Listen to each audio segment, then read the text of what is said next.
Happy ఉన్నారు అంత బాగా ప్రజలు హ్యాపీ ఉన్నారా? ఈరోజు అది నువ్వు చెప్పాలి ఇప్పుడు మా ప్రభుత్వం ఎట్లా పనిచేస్తుందని. నేనైతే బాగాలేదని అంట.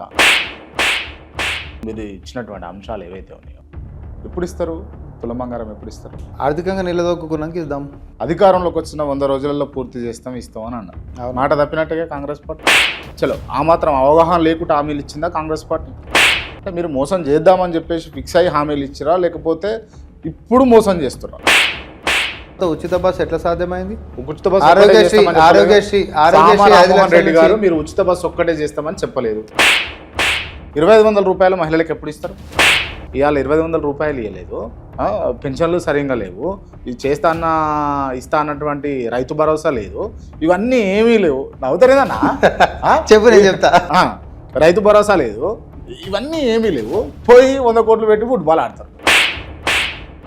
తెలంగాణ ప్రజలు ఓట్లేసి గెలిపించుకొని మాకు మంచిగా అని చెప్పేసి మిమ్మల్ని పెడితే మీరు ప్రైవేట్ ఈవెంట్లు చేసుకుంటే ఫుట్బాల్ ఆడుకుంటారు. వృధా చేసేటటువంటి దాన్ని తప్పు నేను ఒప్పుకుంటా. ఇదే క్వశ్చన్ ప్రతిపక్షంలో ఫామ్ హౌస్ లో 2 ఏళ్ల సంది వండుకున్నోని జీతం మాత్రం పుణ్యానికి తింటున్నాను ఎందుకు అడగవు? మీరు బీఆర్ఎస్ పార్టీ కాదు కదన్నా? కాదు. నేను మిమ్మల్ని ఎట్లా అడుగుతా మరి? అధికారంలోకి రాగానే కొంత అత్యుత్సాహంతో కొంత ఎగిరెగిరి పడ్డటువంటి రామ్మోహన్ రెడ్డి ఇప్పుడు తగ్గిండా? భవిష్యత్తు రాజకీయంగా అకామిడేషన్ అనేటటువంటిది నేను నా గురు నా బాస్ చేతిలో పెట్టినటువంటి అంశం. ఇక దాని వెనకమరలో దాన్ని ఏమవుతుందనే చూడాల్సిన అవసరం లేదు. నేను గుడ్డిగానే ముందుకు వెళ్ళిపోతా ఉన్నాను, ఎందుకంటే నాకు ఆయన వెనకాల ఉన్నాడనే ధైర్యం మాత్రం. దీపం పెట్టి దేవుడా దివ్వే దిక్కు అన్నట్టు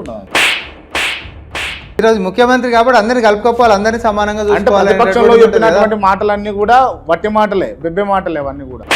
ఇప్పుడు ఏం చేస్తారు రేవంత్ రెడ్డి గారు? ఏం చేస్తారు? ఇవన్నీ నేను చెప్పినవి మొత్తం చేస్తున్నాను. మీరు చెప్పినవి చేస్తారు అంటారు కానీ అసలు ఇచ్చినవి చెప్పినవి హామీ ఇచ్చింది అవి చేసుకుంటా పోతలేరు ఎందుకు? స్థానిక సంస్థల ఎన్నికలు పెడతా ఉన్నారు. ఈ 2 సంవత్సరాల ముందే ఇదంతా కార్యాచరణ కంప్లీట్ చేసి ఉంటే ఈ పార్టీకి ఒక కొలిక్కొచ్చు కదా. ఇదంతా అవగాహన లేకనా, లేకపోతే చేసే ఆలోచన లేకనా?